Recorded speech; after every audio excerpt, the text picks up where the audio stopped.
ኢትዮጵያ ውስጥ ሆናችሁ ኢንተርናሽናል ባንክ አካውንት መክፈት የምትፈልጉ ሰዎች ካላችሁ ይሄ ቪዲዮ ለእናንተ ነው። አሁን ላይ ኦንላይን ላይ እንዳትሰሩ ከሚያደርጋችሁ ነገር ቢኖር የፔመንት ሜተዱ ጉዳይ ነው ማለት ነው። እዚህኛው ፕላትፎርም ላይ እንግዲህ እዚህ ኢትዮጵያ ውስጥ ሆናችሁ ናሽናል አይዲያችሁን ብቻ ተጠቅማችሁ እዚህ ጋር የዩኤስ አካውንት መክፈት ትችላላችሁ ማለት ነው።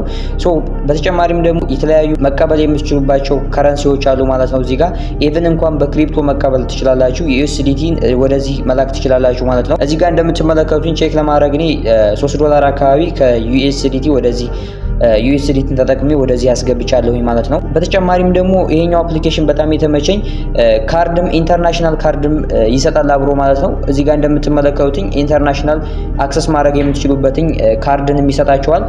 ይሄኛው አፕሊኬሽን አሁን ላይ ፍሪ ነው። የቆየ ምናልባት በክፍያ ስለሚሆን ገብታችሁ አሁኑኑ ኦንላይን ላይ የምትሰሩ ሰዎች ይህንን ጆይን እንድታረጉትኝ ሪኮመንድ አደርጋችኋለሁ ማለት ነው። በተጨማሪ መረጃ አካውንቱን ፎሎ ማድረግ እንዳረሱ። ፉል ቪዲዮ ደግሞ ዩቲዩብ ቻናል ላይ ቴክ መኒ ኢቲ ብላችሁ ማግኘት ትችላላችሁ ማለት ነው። በቅርቡ እዛ ቪዲዮ ፖስት አደርግላችኋለሁ። ይመቻችሁ።